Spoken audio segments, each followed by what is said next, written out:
So today, or this week, I knew that I was going to be talking about fear this Sunday. I mean, you get my talk titles about a month in advance. I kind of know basically what I'm going to talk about. Yeah, I wouldn't recommend you put fear on your list of things you want to talk about.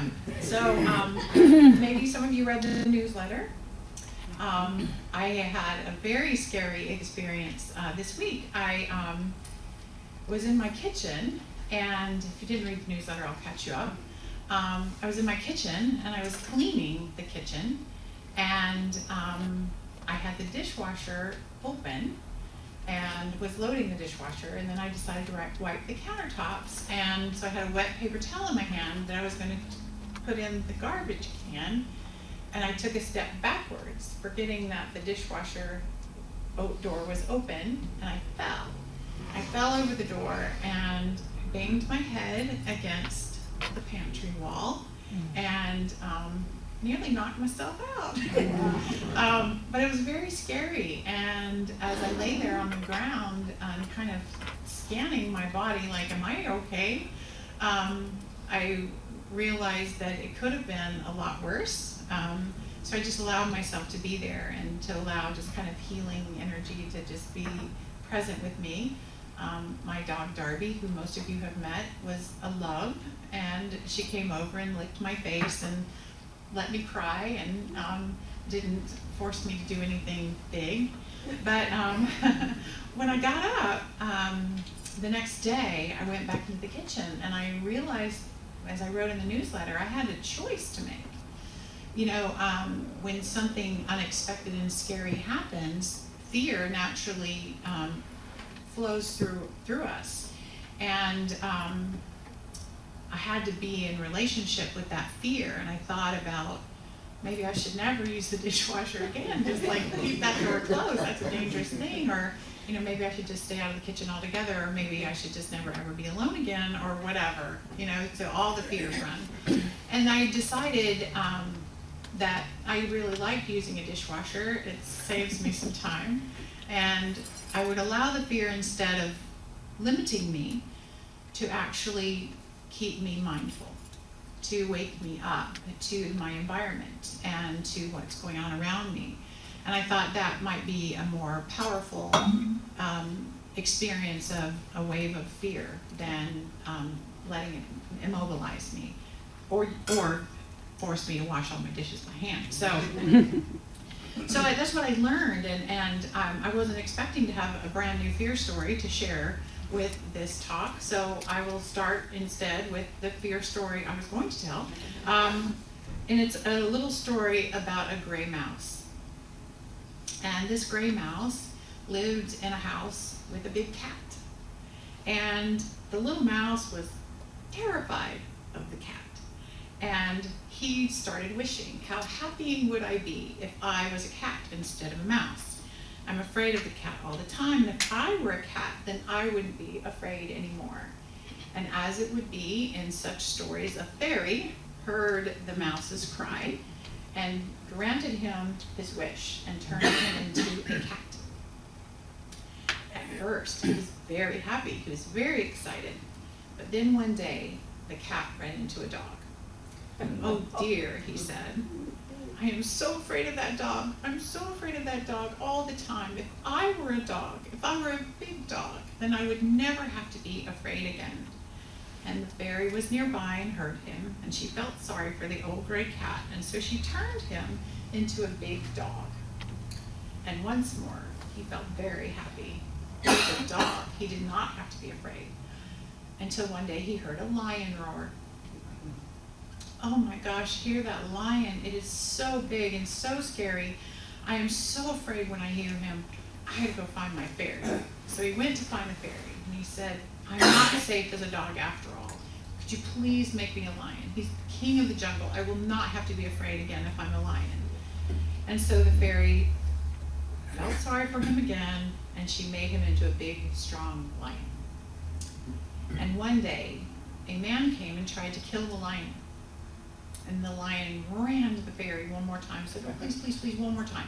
I just want to be a human being. If I'm a human being, then I will not be afraid. I will not be afraid. The fairy's like, are you kidding me? All right, all right, all right. I'll make you into a human being. I will make you into a human being. But for heaven's sakes, this is it. You're stuck. You are a human being. And so she turned the big lion into a human being that used to be a mouse, it used to be a cat, it used to be a dog, it used to be a lion, now it's a man. And the man went into his house, and he was startled by a mouse, and he screeched and jumped up onto his kitchen counter. Fear. So what would you ask? You're all human beings. What would you ask the good fairy to turn you into so that you don't have to be afraid anymore? You might ask the fairy to turn you into a God being, which you already are. That's what you already are.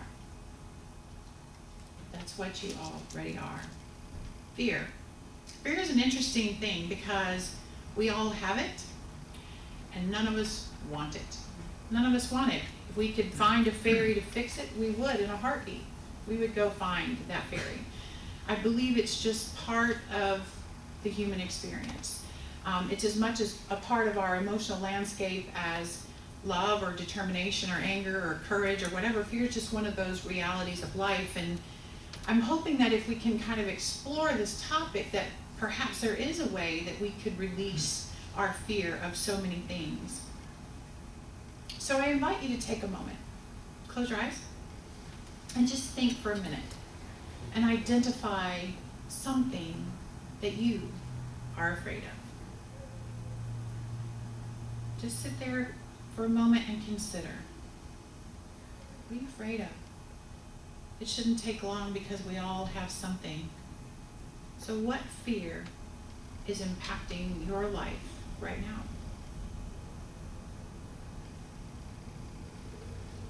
And when you've got that, you can open your eyes back up. You know, we may have different coping mechanisms. We have spiritual practices. We have all kinds of things for dealing with fear, but we all have fear. So if you've identified what it probably isn't a mouse or a cat or a dog or a lion, but it's something. So as you hold on to that fear for just a second, hopefully you can think about it at different times during this talk, but I want you to right now begin to look a little bit deeper beneath that thing that you've identified, or that person or that situation that you've identified that you fear. What is at the root of that fear? What is at the root of it? It has something to do with vulnerability. It has something to do with vulnerability, about not wanting something that you love to change or die or disappear. When we fear the death of things that matter to us. Dennis Merritt Jones was talking about this a couple of weeks ago. You know, perhaps it's not the physical death, but the loss of that thing, that another person, your body, your bank account, your health, your sense of self, something you don't want to lose. Because part of being human, part of being in a magic suit, is that we have fear as a part of our survival system.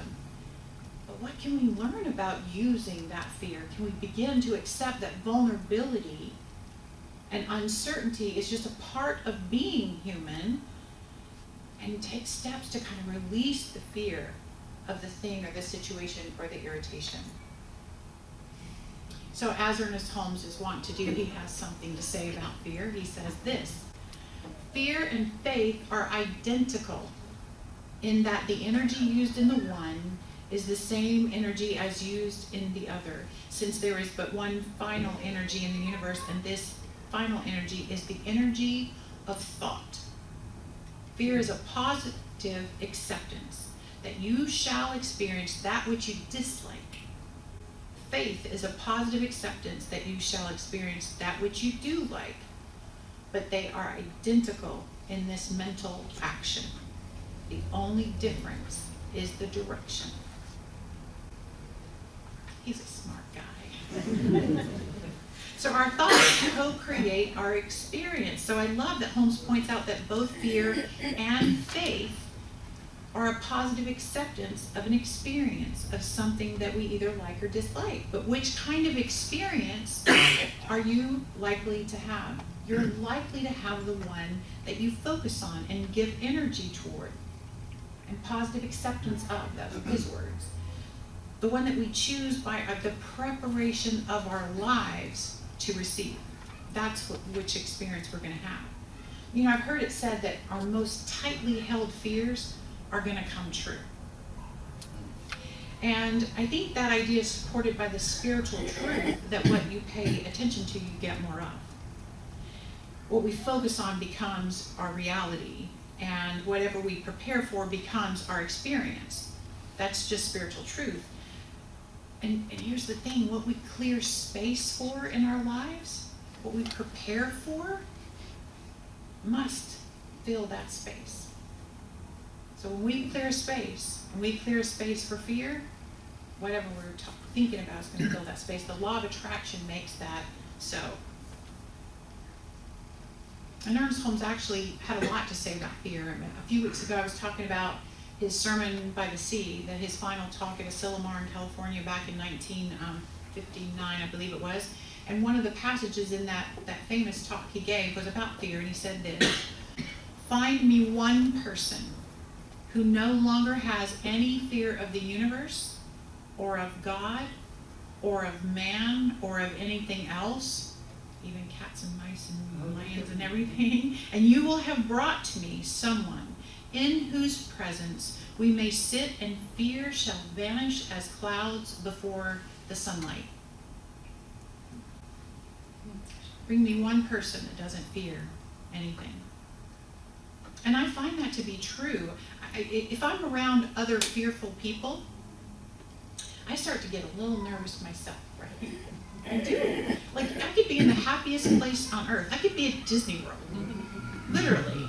And if people start, I could be having the time of my life at Disney World, but if people start talking about the safety hazards and all the possible accidents that could happen on this ride, or maybe they did happen some point somewhere along the line on that ride, I can get so nervous. I start like checking my safety belt and my harness thing, and I even like read the, I stand by the height thing. Like, am I tall enough? And then I start reading the signs, like, okay, back stuff. Oh, my back, hearts, maybe I'm pregnant. I'm being funny, but you know what I'm talking about. All of a sudden, the fear is contagious. Fear is contagious. But Holmes is pointing out that if we can sit in the presence of people who have no fear of the universe or God or other people or anything else, the sun shines a little brighter. Let's do that for each other.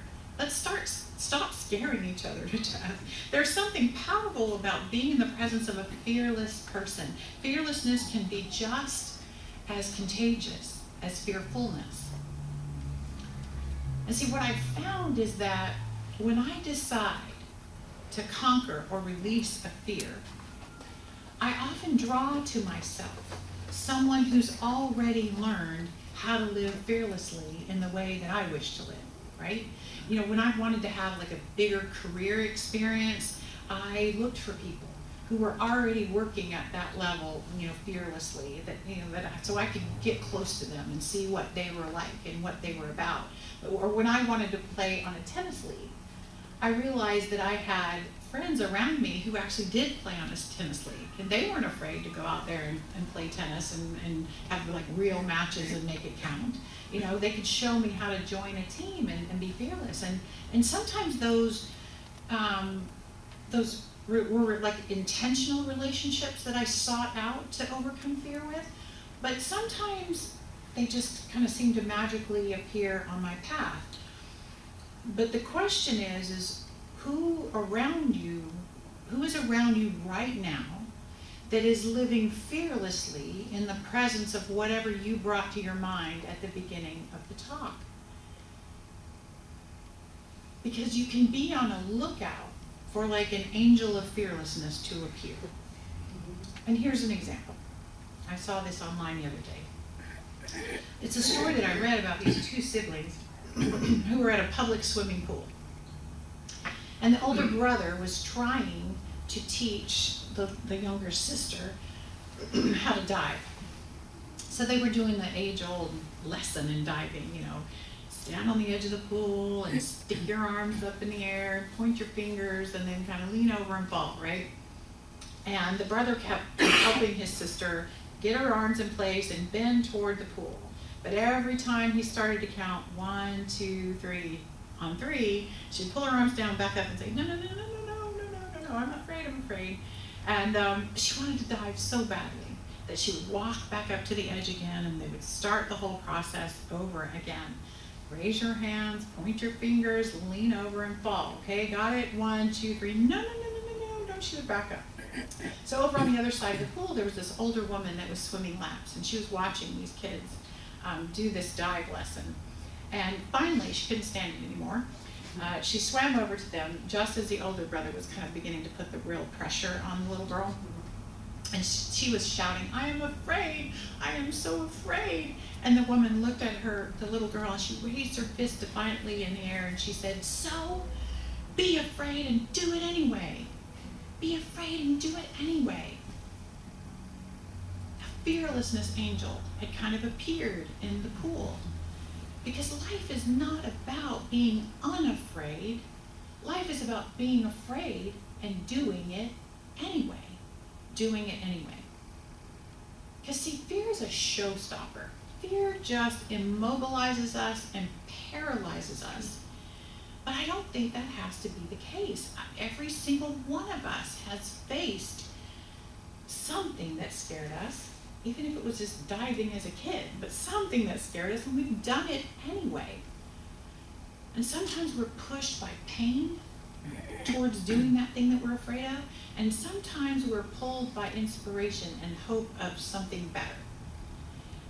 But most of the time, moving beyond fear requires a good bit of both pain pushing and inspiration pulling. It kind of requires both.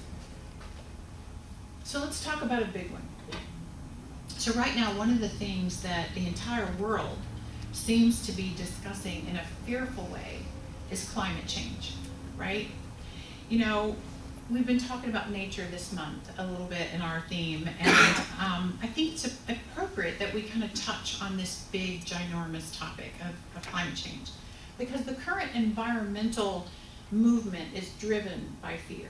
It's driven by fear. We hear all the time about the doom and gloom and disaster that awaits us if we do nothing. It's that push by pain approach to motivate people to do something about climate change, right? And I don't know about you, but sometimes when I consider the magnitude of the issue, I just kind of shut down. I feel immobilized by how big it is and the fear and discomfort that I experience in my being when I think about climate change. And since we don't like that fearful feeling within ourselves, we tend to just block the whole thing out. Like, I'm not talking about it, I'm not thinking about it. It's what we tend to do about any fear, right? We just don't want to think about it, just avoid the whole thing.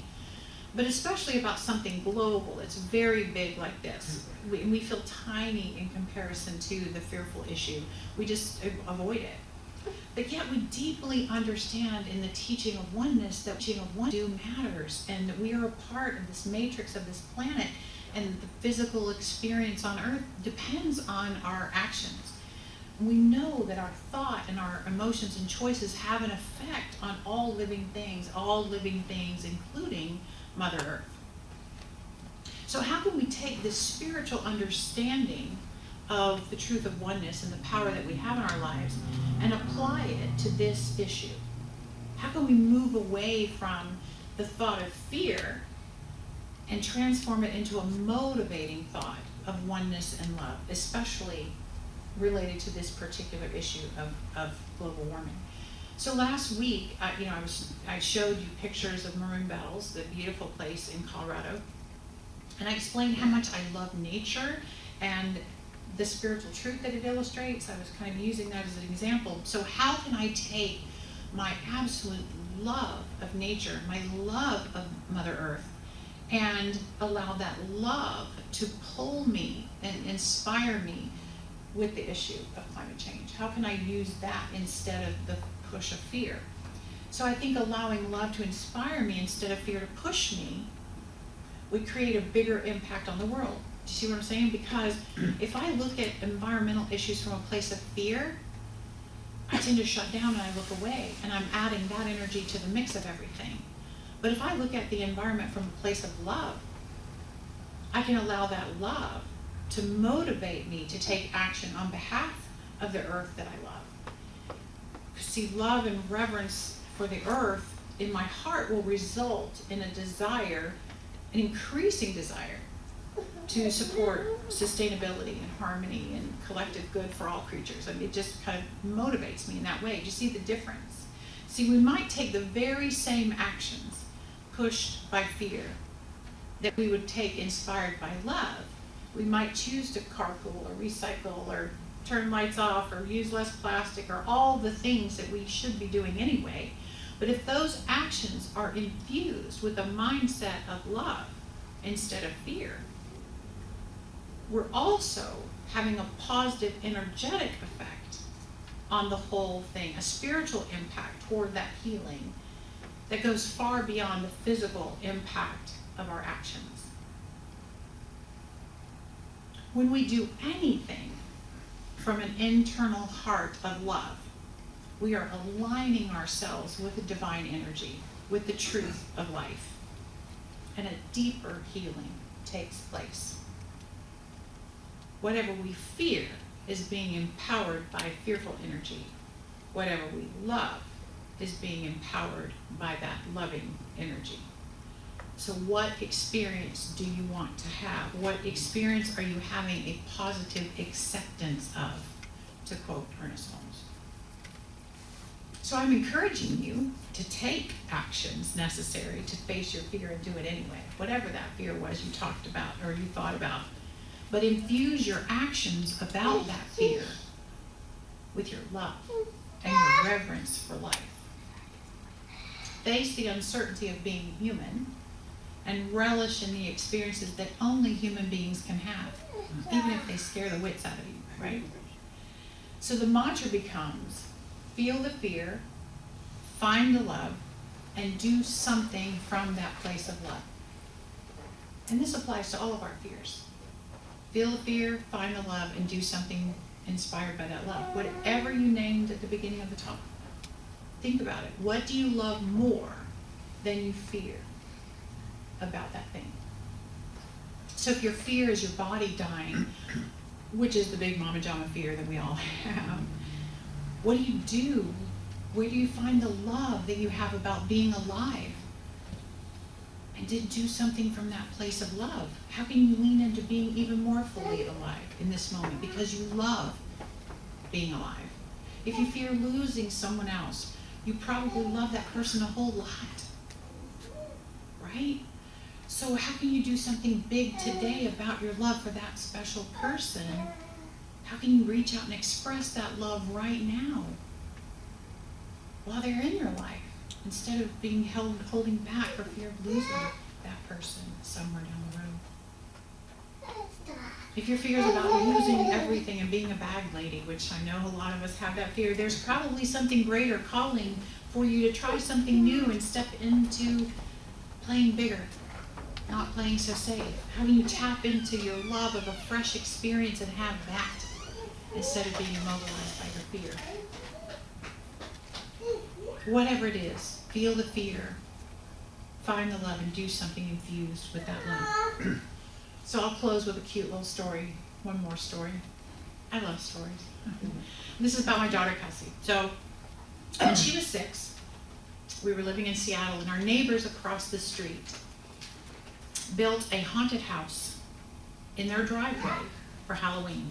It was one of these elaborate things that people do for Halloween. And she watched them build it day after day and fill it with all kinds of things. And she was very curious about this haunted house.